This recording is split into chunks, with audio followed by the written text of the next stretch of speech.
ఇంగ్లాండ్తో 3 వన్డేల సిరీస్కు ముందు team India star batter Virat కోహ్లీని ఓ అరుదైన వరల్డ్ రికార్డు ఊరిస్తోంది. గత 19 ఏళ్లుగా చెక్కు చెదరకుండా ఉన్న ఆ రికార్డును అందుకునేందుకు విరాట్ కోహ్లీ 94 పరుగుల దూరంలో ఉన్నాడు. ఇంగ్లాండ్తో నాగ్పూర్ వేదికగా గురువారం జరిగే తొలి వన్డేలో ఈ పరుగులు చేసినా లేదా ఈ సిరీస్లో 3 మ్యాచ్ల్లో చేసిన 19 ఏళ్ల రికార్డును విరాట్ కోహ్లీ అధిగమించనున్నాడు. ప్రస్తుతం ఆ రికార్డు టీమిండియా దిగ్గజం క్రికెట్ గాడ్ సచిన్ టెండూల్కర్ పేరిట ఉంది. వన్డే క్రికెట్లో అత్యంత వేగంగా 14,000 పరుగుల మైలురాయి అందుకున్న క్రికెటర్గా సచిన్ టెండూల్కర్ కొనసాగుతున్నాడు.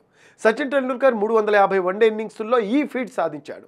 2006లో పాకిస్తాన్తో జరిగిన మ్యాచ్లో సెంచరీ చేయడం ద్వారా సచిన్ ఈ ఫీట్ సాధించాడు.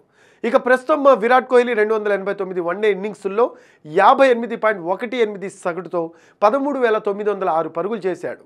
ఇందులో 50 శతకాలతో పాటు 72 హాఫ్ సెంచరీలున్నాయి. మరో 94 పరుగులు చేస్తే వన్డేల్లో 14,000 పరుగుల మైలురాయి అందుకోనున్నాడు.